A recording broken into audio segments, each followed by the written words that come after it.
I will record the meeting, and now I will as well start the live stream to our Facebook group.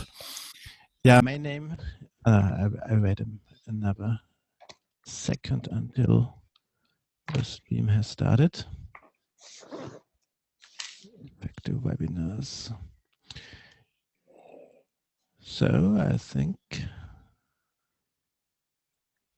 here we go. Yeah, my name is David.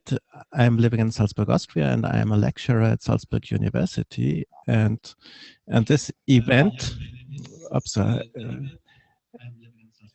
and this event is part of a course I'm having at Salzburg University about MOOCs and the students, and most of them have already arrived, are being sent to MOOCs and thus having international experience somehow. Yeah, because the course formally is at Salzburg University, but they have to during these months they have to participate at MOOCs. And yeah, this is why we as well discussed the issue of virtual mobility, because this is somehow part of a MOOC experience. And I'm very glad that we have Alastair with us. Alastair and me, we met as well, I think, first online at a project, a European project, and then we had another project about effective webinars, and I think we both and many others present here like to communicate and to collaborate online, and I wanted to have the lecture a bit opened up and internationalized. And this is another reason for today's international and open, completely open hour. Yeah, welcome everybody, and especially welcome and thank you, Alastair, for discussing with us about virtual mobility. Alastair, the floor is yours. Okay, nice to be here. I see familiar faces and unfamiliar faces, but I'm at Linnaeus University in Kalmar in the southeast of Sweden. I have one or two colleagues in the room with us at the moment, and some other friends from around the world, plus and hello to everybody in Salzburg on this course. I've been interested in virtual and work with all sorts of e-learning, work together with David on a webinar project, but the theme of virtual mobility caught my eye a few years ago, and tried to investigate it a bit more, talked with a lot of people, visited a lot of people, discussed, and we're trying it out at our university. We've got a project I'll tell you very briefly about that involves that. And I can see the Salzburg students, you've put some impressive blog posts up about virtual mobility, and I had a quick read through when I came in this morning, and I thought, oh my goodness, is there anything left for me to say? There maybe isn't, but for those of you who are watching who haven't seen that blog, maybe you could put the blog link, David, into the chat for the others to have a look at. Mm-hmm. There's loads of good stuff. I'll have to investigate myself there. I'll give you a quick let's see, I'll take you through a little introduction anyway with a few points, and then David, I assume you'll open it up to questions at any point. I don't want to spend a long time on presentation. So shall I just share my screen and start, or is there anything else, David? Your microphone. Yes, yeah, just that and share your screen, and we will discuss very soon. And questions are welcome at all times through the chat. And you can have a look at the Facebook stream, and if you like, you can even share the link. Okay. And I trust you're looking at the correct screen. It says virtual mobility. Is that right? Yes, it does. Yes. Good. There are my details. I won't, you can get back to that, and I'll make these available if you want them another time, but I'll just move on to the first thing, really. I mean, if we look at digital learning spaces, what do you think's missing today? What's not around? What do we lack? And given that we have a lot of spaces, what do we need to make it even better? Any ideas? Where's the missing link that to make it more real? If we talk about the real world, and people often say, oh, in real life, etc., what's the missing element, do you think, with digital learning spaces? Yeah, please use the chat to give a short, concise answer. What could be still missing? Okay, common culture.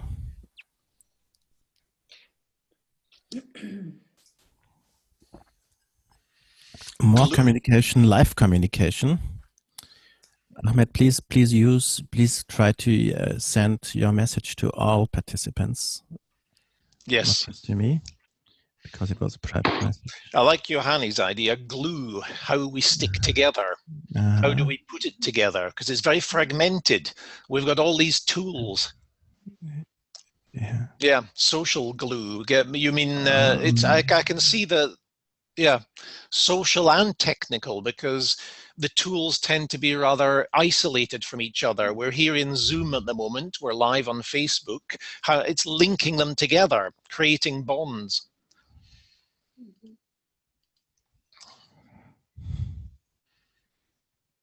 Communication, live communication.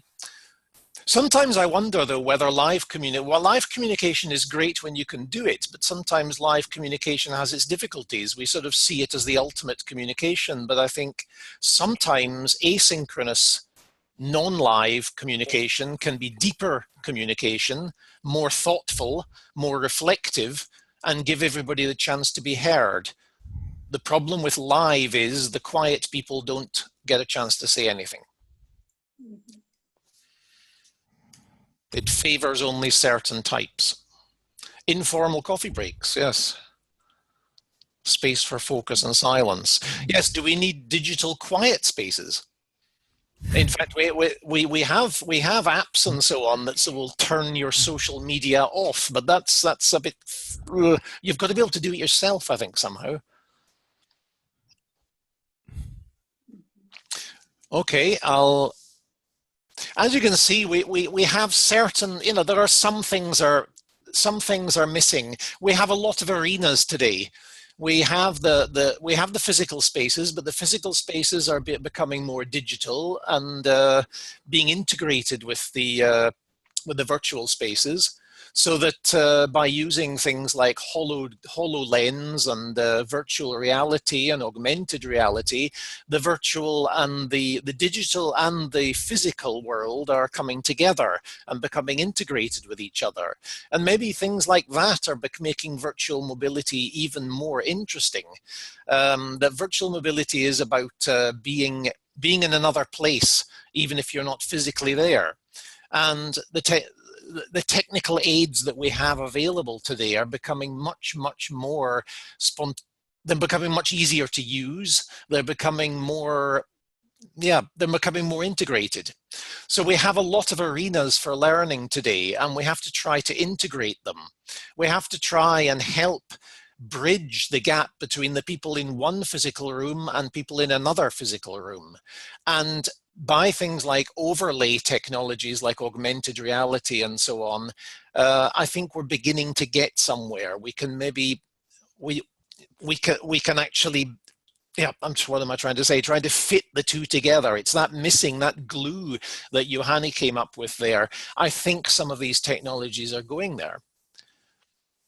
We're not there yet, but it's beginning to happen. We have to get better at using them. I think a lot of virtual communication is still stuck in almost the last century with incredibly clunky and boring discussion forum solutions with enormous threads of non-stop text. And surprise, surprise, students don't really get turned on by that and tend not to participate. I think a lot of learning management systems have a very dull interface that doesn't invite people to spontaneously contribute. You have to force them. And that makes virtual collaboration much, much harder if the tools are like that. Just keep the comments coming, please. I'll say a little bit more and then stop for any vocal comments.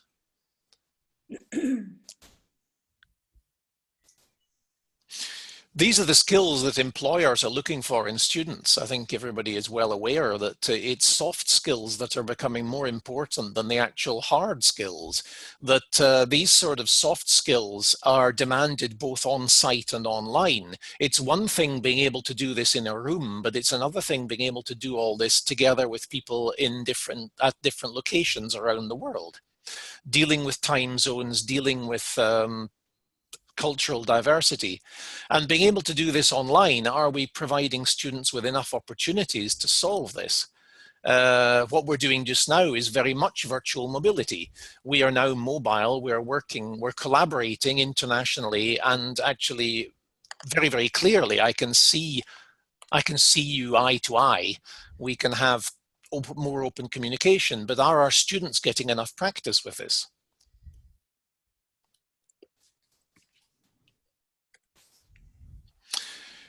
I think one of the problems that I see with many students is despite the fact that the digital natives myth has been crushed by most research, people still desperately want to believe that young people instinctively know how to do this sort of thing.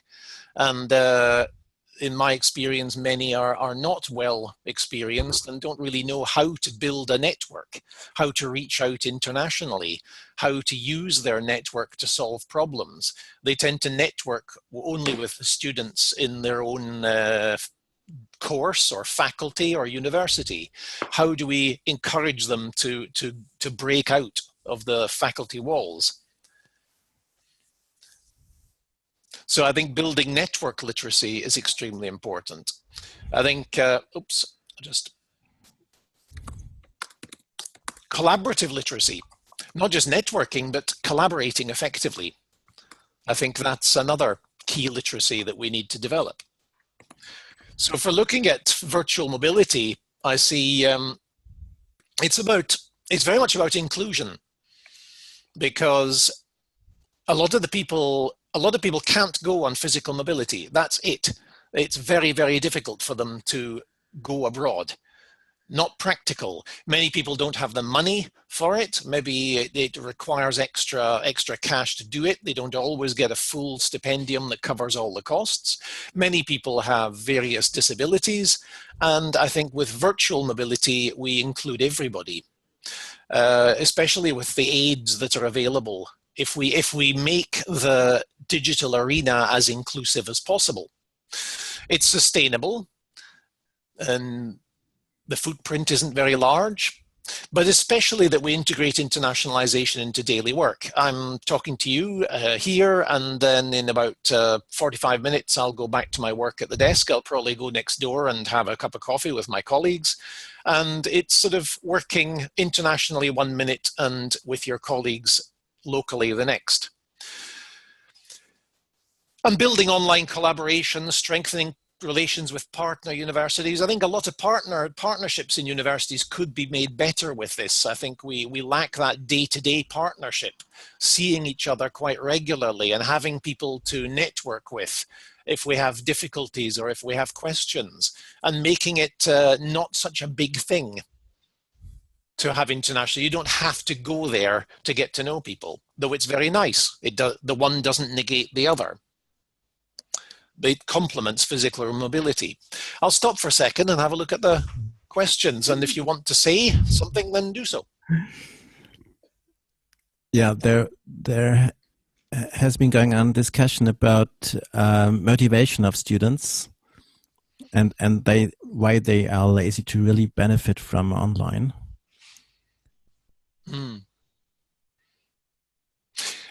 I think sometimes I see,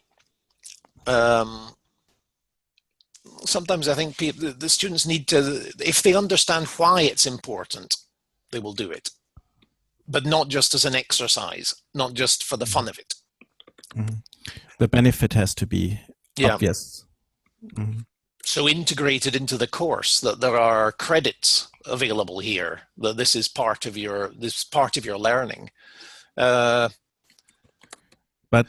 by credits you don't mean necessarily ECTS. That's the hard currency that they look at, admittedly. They're terribly focused on hard currency, but I think there are badges, there are other ways of giving merit to this sort of thing. It should be something that you see in your CV. Yeah, but I think that's a good point to see in your CV. And you're not talking about hard currency, but before you were talking about soft skills. Yeah. and how does it come together? Because usually soft skills are not being reflected in ECTS. Nope, they're not, and that's a gap that we need to fill. We need to find ways of recognizing soft skills in our certification. Maybe we need to, I think a lot of universities are already beginning to supplement their credits with badges, which are fully validated, which are fully credible, and transparent, and that they can show that they can show that you have attained proficiency in certain soft skills, and there is a responsible person and institution behind that certificate. It's a tool, yes, Johanni. You mentioned you didn't agree with him. I'm not sure if you don't agree with me or someone else there.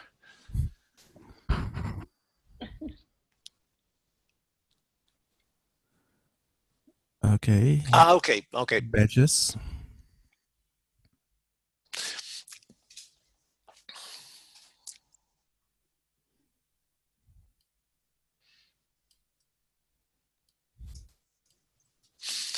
I can move on to give an example before we open. It would be nice to open the microphones as well. One project that stimulated me when I heard about it, it started up in 2014. It's called OUVM. It was called Opening Universities for Virtual Mobility. And this was a virtual mobility program run by universities in Lithuania. The leading university was Vytautas Magnus University in Kaunas, Lithuania, and I was very privileged to get a study visit there a couple of months ago and learn more about it. Very, very interesting. They're sort of been driving virtual mobility in Europe for quite a while now. You can check on openstudies.eu, but there were universities also in Spain, Portugal, and Italy, and to a certain extent Belgium, but it was these four who were mostly involved. What they did was each university contributed 2 or 3, 5 to 8 ECTS courses, online courses, to a sort of course catalogue, which you can see a little screenshot of there. And in this catalogue, they had a number of courses, and the students they were at master's level. All the courses were in English, and the students could choose a course at one of the other universities and participate in an online course for real credits, which their own university would award, and which would recognize specifically that it had been done through virtual mobility. They had studied in an international environment at another university, so that it was very clear in their certification what sort of experience they had had. It meant that the universities had to mutually recognize each other's courses, but it opened up for very interesting teacher collaboration. The teachers we interviewed were very, very positive. They had learned an awful lot about online learning, about internationalization. They had planned courses together with colleagues from the other universities, and that had involved the sort of collaboration that they'd never seen before. The students, again, they were able to participate in an international course with students from Portugal and Spain, Italy, Lithuania. They learned together. They had some difficulties. They had some misunderstandings, but the impression we got was overwhelmingly positive. Though they were very skeptical at first, they were very frightened at first, they were frightened of their English language ability. But then again, look, none of these countries are native English speakers. I think everyone will have a lot of forgiveness for each other. It's not so vital, but they were a little bit self-conscious there. There are other projects going on in this field. I would like to see some, as some of you have written, about some kind of virtual Erasmus. I don't see why not. But universities, it takes time to recognize each other's courses despite Bologna. But in a way, I see that as I'm surprised we haven't come further with this. Considering Bologna, considering the online environment today, why this isn't more standard practice. Any ideas from you about that? Ursula. I said already that, for example, in Salzburg, I don't feel the support of the university very much towards this internationalization, virtual internationalization, because I am part of a developer team of an Erasmus Mundus plus joint master degree with Salzburg, Copenhagen, and Brussels. But we do it still in a very traditional way. So students are moving, not content is moving. Yeah, this means that the students, they are in Salzburg, then they go to Copenhagen or to Brussels, and what I would like to introduce is more joint seminars, more virtual communities within this program. But what I face is sometimes, how should I say, kind of overwhelmed, the professors, the teachers are overwhelmed when I ask them to collaborate online because they think they don't have any support who helps them to develop a digital didactic, how to put the material online, how to do this, what they do since 20 years. You know, they have practices, how they do their courses, and they are really, in my opinion, left alone by the university to support them to develop this kind of material. This is what I face also here in Salzburg when I want to convince colleagues to, get more engaged in this kind of teaching, that they say, beside my regular teaching, I don't have anybody who helps me, who supports me to get engaged in this. This is, in my opinion, a kind of barrier to get into the whole thing, yeah? Because they say, yeah, just talking, just discussing, this is not enough. You need also a good, you need a good presentation of material, of sources, of literature, and I don't see this here. So, this support, and I don't know where to get this support. I think that's a key issue for the development of digital learning in general in most institutions is there enough support for the teachers? It's crucial. If there isn't, then the teachers feel overwhelmed, and it's not surprising things don't work. If they do have good, consistent professional support, and they see their job as part of a team, not a sort of individual work, then things move forward. And virtual mobility is one aspect of this. Yeah. Johan? Yeah, I'm thinking that if I look back at how mass media was affected by the internet in the early 90s, I interviewed a fair amount of people working as in managerial positions at newspapers and at TV stations or radio stations in Finland. And they all said, oh, well, it's a nice little thing that's going on the side, and perhaps it can be useful for us as a as a tool for information, as a way to search and find something, but that's not going to disrupt or change the way we produce our news. It's a good little extra side benefit, and you see that in sector after sector. In the music industry, it was the same. In the movie industry, it's the same.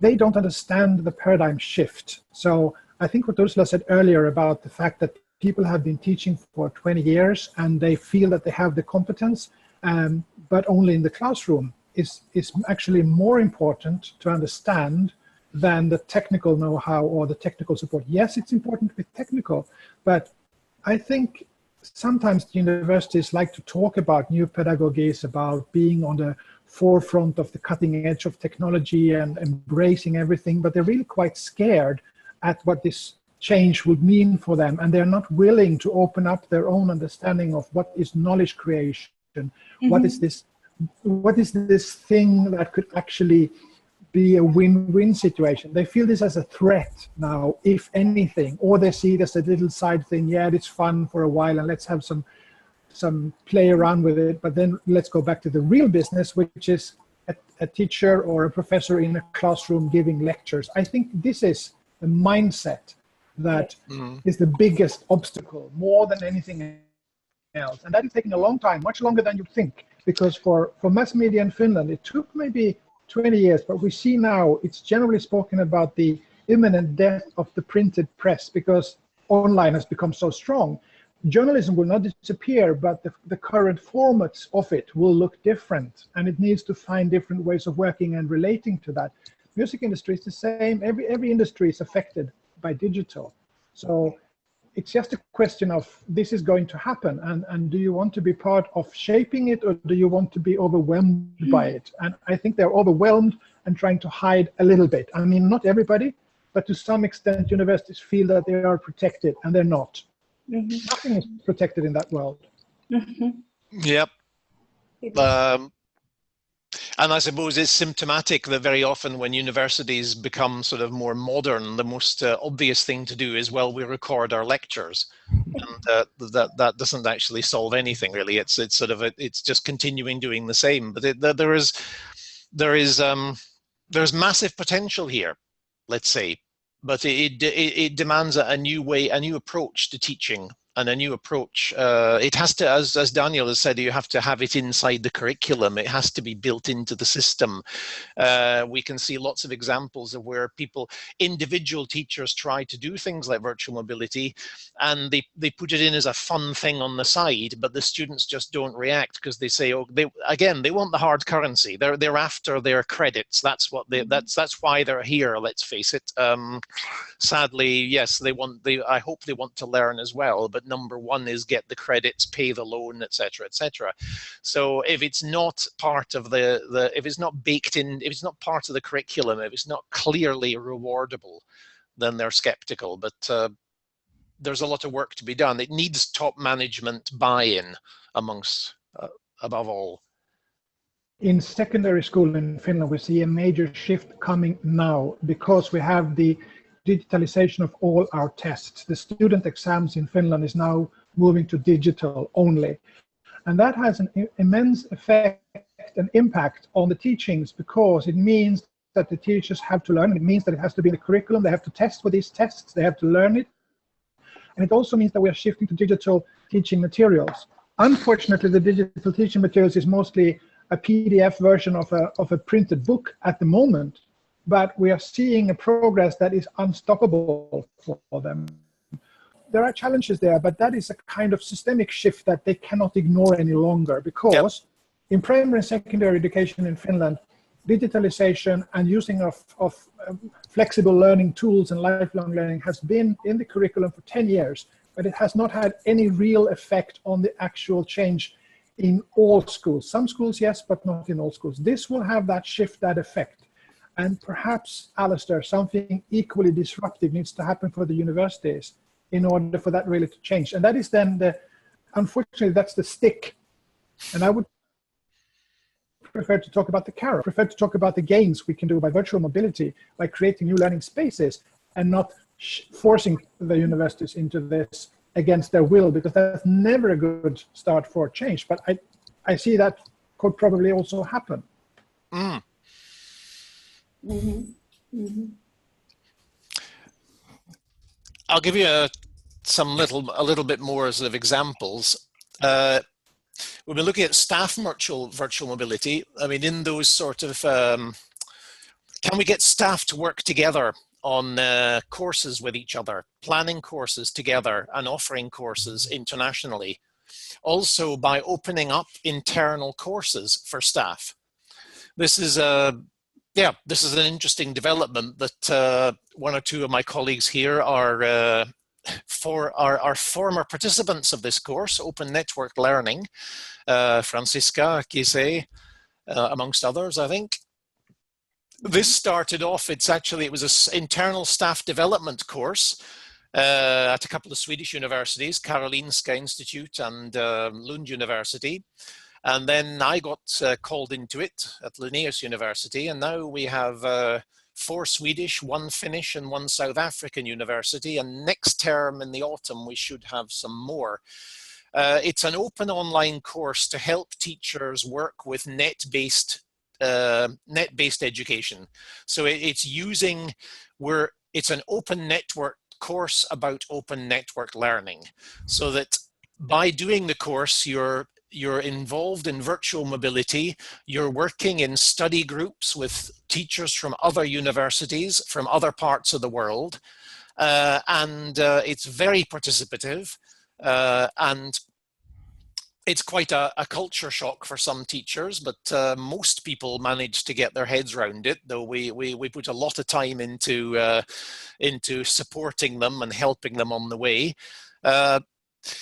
It's also completely open because we have participants who are doing courses that are part of their internal staff development, and we have open learners who basically just jump in, which means that any of you, if you fancy, you can join the autumn course. There's nothing to stop you. There's no fee, there's no nothing. It's just that don't tell too many people because we don't have the capacity to take sort of thousands of people, but we've done so far so good. What happens is that the institutional learners get recognition from their own university. They are given they get some kind of certification. Some universities have been given credits for it, others just an internal certificate. The open learners, they get a certificate from us. And this nice sort of combination is based on problem-based learning in small groups. And this is one example of how you can take an internal staff development course, invite people from partner universities to take part in it, and suddenly a very limited inward-looking course becomes outward-looking. Suddenly you are learning several things at the same time. You're able to compare practice between not only disciplines but also different countries. You're able to reach out and expand your network. You're getting critical insights from people from a different background. And it can be very enriching, even if it can, there's a great security in only talking to people at your own university, but it tends to get a little bit incestuous at the end, if I can say that. So that this is just one example. I know there are many universities doing similar things and in other parts of the education sector, but it's just a case of open up your courses, reach out to a partner university that you trust and say, could we work on, say, staff development together? And do it with virtual mobility. How could we do that? How could we solve that? Could it enrich our staff development? Could it give our administrators a boost to go on a course together with administrators from another country? They seldom get the opportunity to go abroad, but through this they can learn, they can get different perspectives, even if their administrative systems are not exactly the same. Ideas? I'll just. Yeah, I can understand well the impact of opening up. What I'm interested in is that virtual mobility comprises as well the idea of more or less replacing actual mobility, like to have cultural experience, and maybe to have, I don't know, dinner together, experience different lifestyle and food and whatever. Yeah. And David, yeah. I would like to what I hear from Alastair, and I like it very much, and I will follow some of your links and look if there's something in it which we can maybe apply here.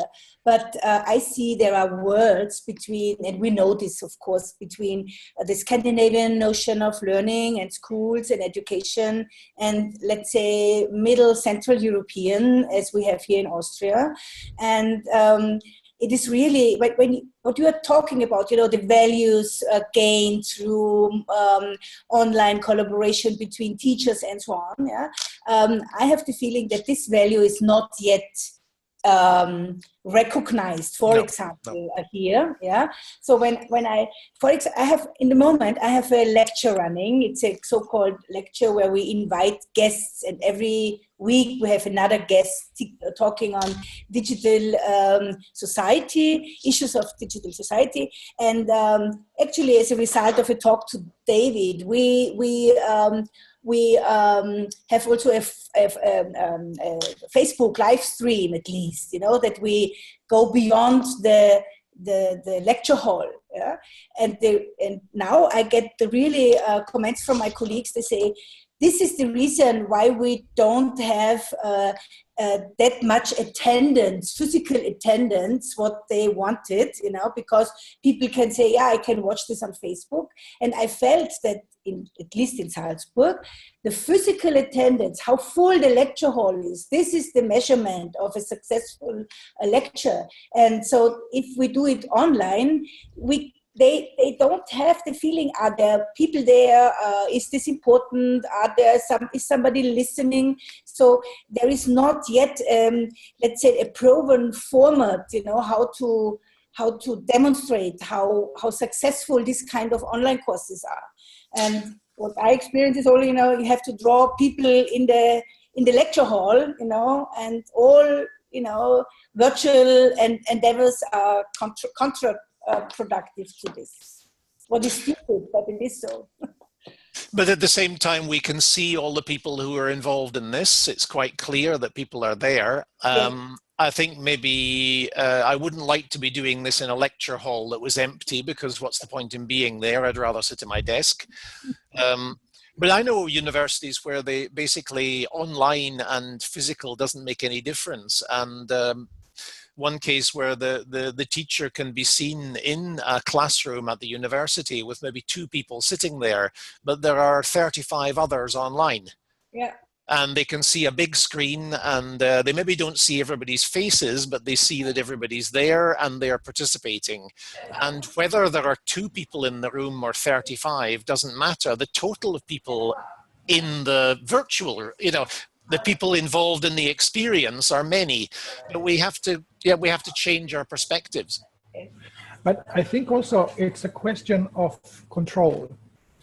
I think it's based in the feeling that when you are sitting in front of students and lecturing, you see their faces and they're either blank or they're reacting, or you feel that you can reach them and that you have the control. And when you give that up and you go virtual, you're losing the control of the classroom and the reactions and what they're doing and what they're doing on the side.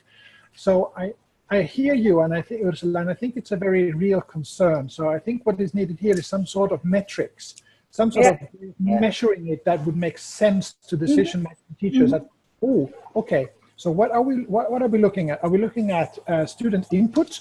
As Alastair said, they are there. So then ask them to fill in a form, do this, do that, and show that this is as much or even more as what you would get in the classroom. To get the teachers to understand that, yes, this is different, but you actually get the students, whilst you might not get them to the classroom.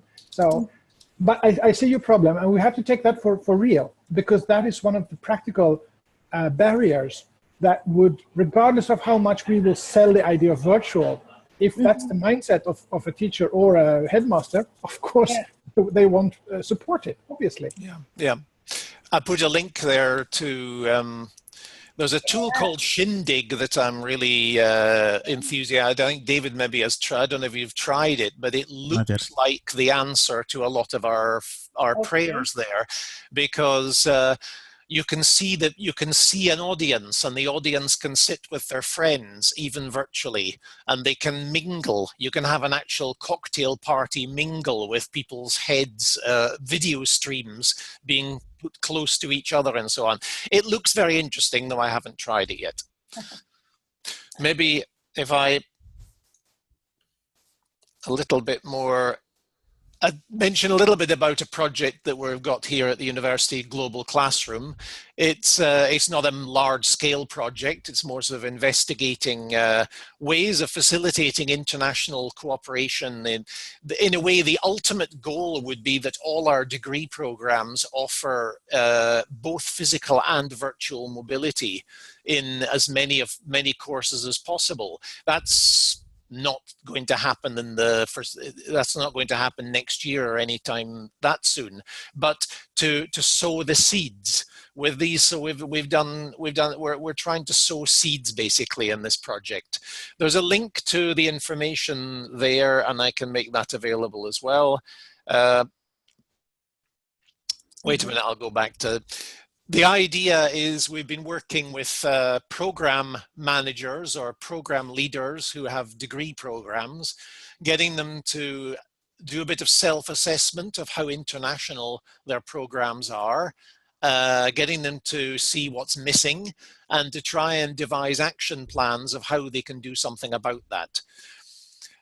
We've also been working on, we've got tools for virtual mobility. One problem with this tool, Zoom, is that the links that I'm showing are not clickable. And in our old friend Adobe Connect, you could just click on these links and you would get them, whereas now I'm going to have to rewrite them down somewhere. We've got a toolkit there with loads of tools for collaboration, both for students and for staff. And by using tools wisely to begin small scale steps, trying to introduce small projects, small modules that students can participate in with students from partner universities, or at least one partner university. We've got some case studies already on our website, again, which when I stop talking, I'll try and put the links in the chat. We've got some tools, we've got some sort of pilot projects, we've got some good examples, but the idea really is just to get people thinking that virtual mobility, how it can be a strategic tool. It's an important skill for students to learn. If you think about students when you get a job, in many international companies, you will be expected from the start to participate in virtual projects. These projects never meet each other. There's people in Tokyo, there's people in the USA, there's people in France, there's people in Sweden, there's people in Austria, and they're expected to work on a project together seamlessly from the start. If they're lucky, they might meet physically, but generally not.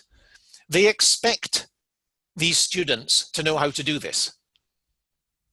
And we have to think, what are we doing to help our students get that knowledge?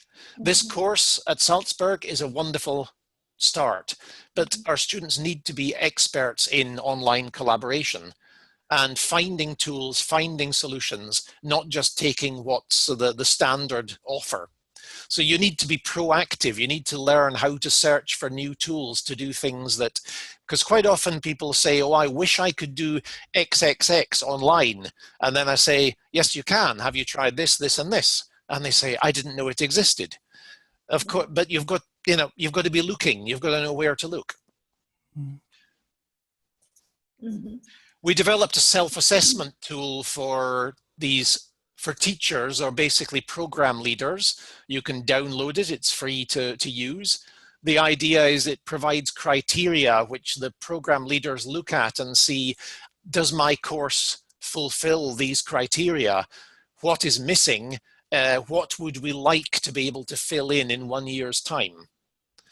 This is still under development. Would be wonderful to get more feedback on it, whether it's good, bad, or not. But that's another thing that we've been working on. And I think we have to work more consciously with that, with teachers. Okay. I'd like to hear from some of the students in Salzburg. It's, I will stop sharing and yeah, what do you think about the concept of virtual mobility?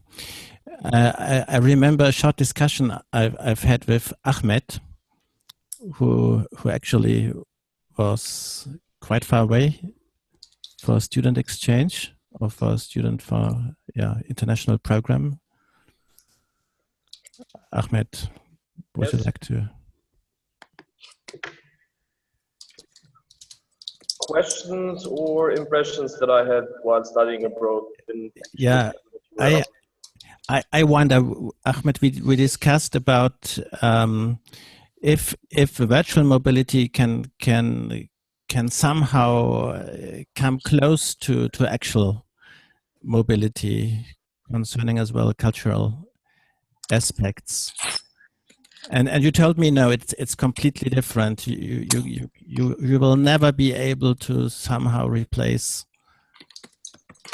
You'll never be able somehow to replace the experience you actually get when you go abroad. I mean, one thing is to actually study and be in a classroom or learn something there, but the experience you actually get while being in another culture, spending time with some other people, that's what actually counts for me. I mean, a semester spending abroad, okay, I finished 3, 4, 5 subjects, but the experience I get for those couple of months is the most important.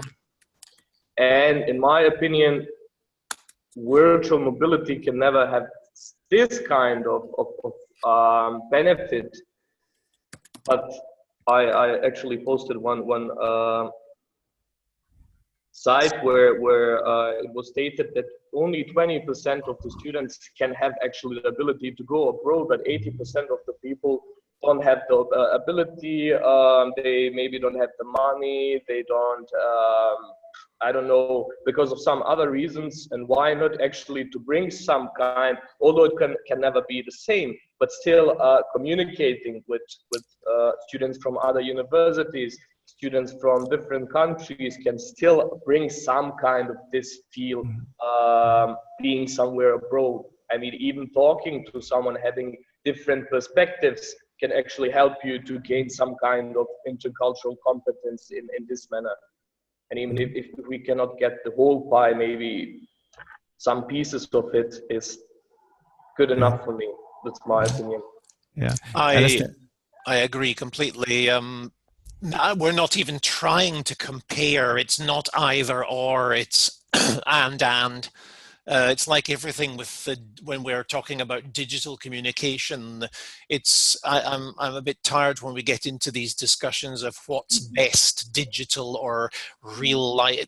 Forget it. It's not either or. Nobody is suggesting that you only have digital communication. Of course, we love to meet each other properly, physically, and always will. I love traveling, but I travel every day as well. And nothing can replace going to the country. But as you said, 80% is actually quite concerned. You know, I think in some cases, 90% of students don't go anywhere. But Alastair, can we somehow better address the issue?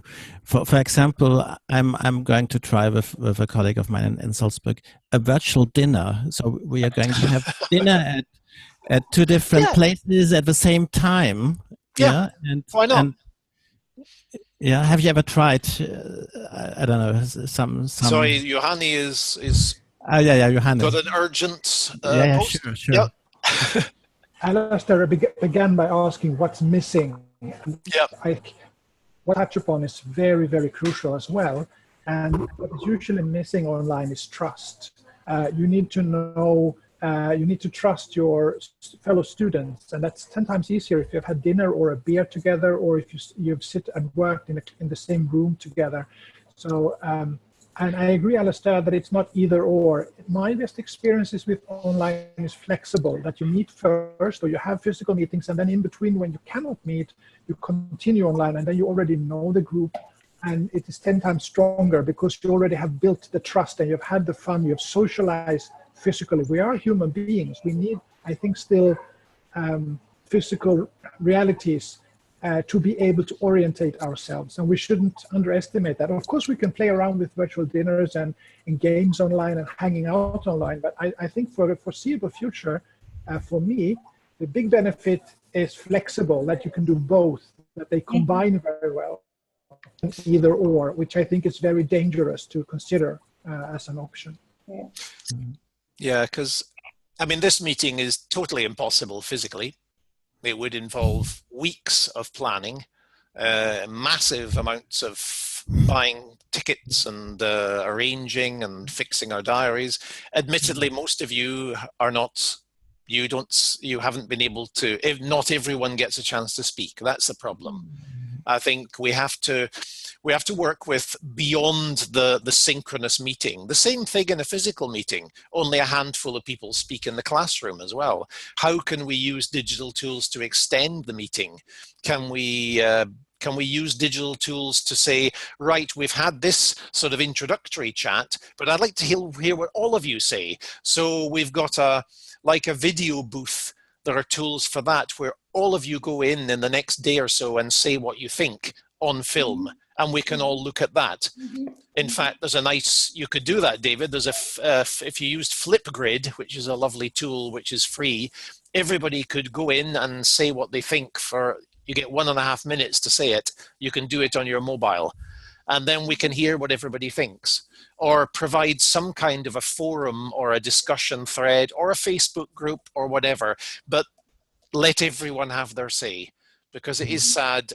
A few of us dominate, other people are thinking. You've got loads of great stuff you could come up with, but the physical meeting has its restrictions because only a few people can have the floor.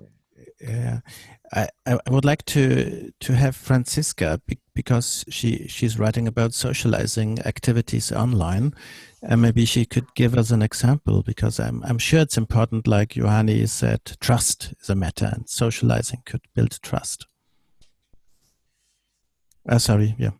Okay, thank you. We had a great experience in the PBL group about and Gisa knows it, about trust, about socializing. We talked about other things than the learning stuff, about our children, about ourselves, about other things, and afterwards about what we were doing in the course. And when problems occur, we said, now we stop and now we go to the group process, and there was socializing again. We talked about how we had that problems, and it was totally different than the content of the course. So in the online course, we had different layers, and one layer was the content, but the other layers were far more important to go on, and that was the socializing layer, the group dynamic layer, and just have fun. Mm-hmm. So that's for the motivation. So there were several layers, and that was enough to build and keep the trust in the group and to make a culture of learning, which was very effective. So therefore, I want to say that you are normally used to build your trust when you see each other physically.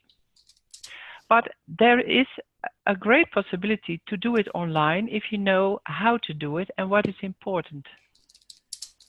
But it needs attention of the facilitator, of the teacher, of the one who is guiding the group. Mm-hmm. And Gise knows it very well.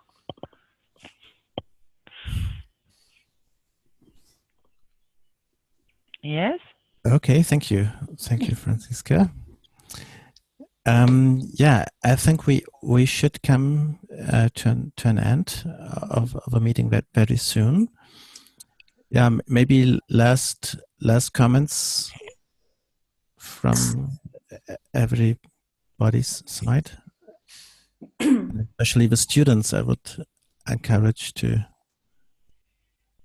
comment through chat or voice.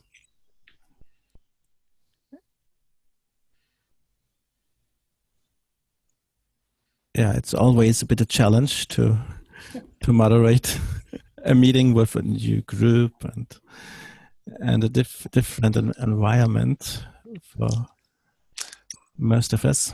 Jakob? I have a question.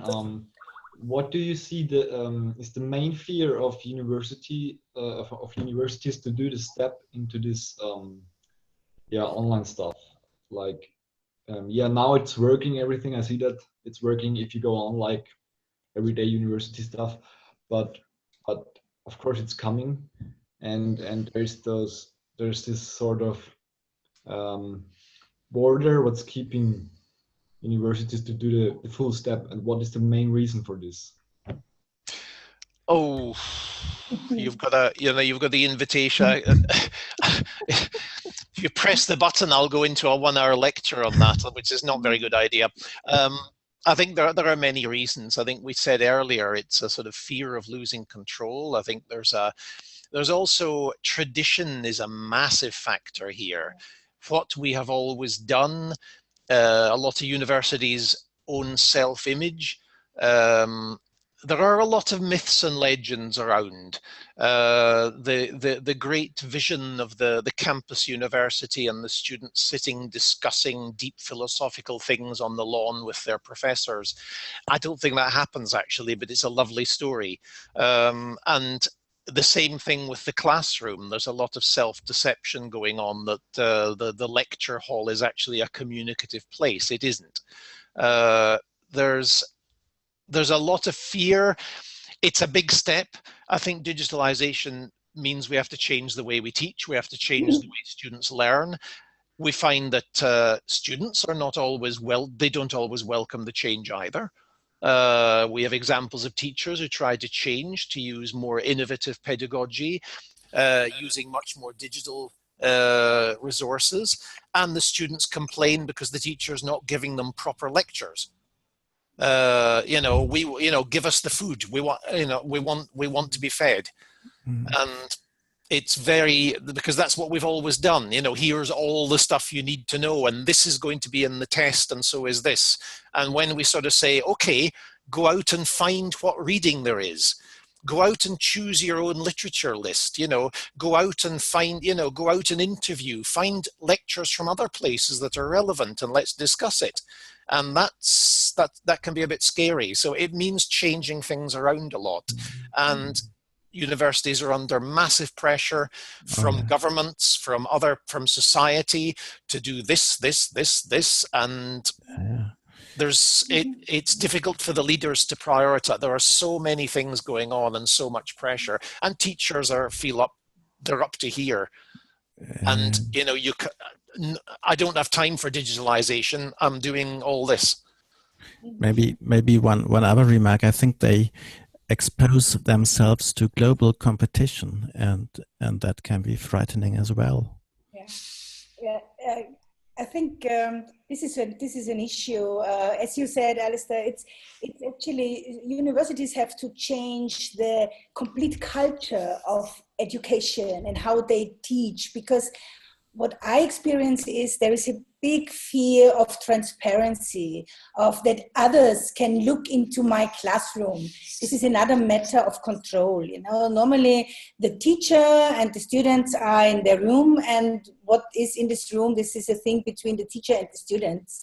And as I experience in Salzburg, I also don't know what my colleagues are teaching, and we don't talk about this, everybody wants to keep this by him or herself. And I think this is one issue, that this becomes transparent, that you have to share, also this sharing idea, because until now it was actually the other way around, that you keep your knowledge, that you protect it, and that you defend it against others, and that this is the USP of one university, the other, that they protect their knowledge and that they keep it to themselves. And this has to change radically. And we need complete new cultures and also new values and new practices in order to go beyond this. And I experienced two strengths challenging the universities in the moment. We feel a lot of competitions. We compete for students and we compete with other universities, and there are two possible strategies. One is to open up, to collaborate, to be open, these open universities, all this, what you have also talked about. And the other is to privatize, to protect it, to make it very privileged, to only, get this content from the special university. And they are not interested in sharing publicly online. Yep. Well, I think we need to round up now, and some people have to get moving. It was great to see some of sort of my community plus Salzburg people getting together here. So thank you for the chance. And, thank you very much, Alastair. Keep in touch. I'm open to questions. Thank you. Yeah, thank you all, and have a nice day. And maybe see you again online at any instance. Yeah, bye-bye. Okay, bye. Bye. Okay.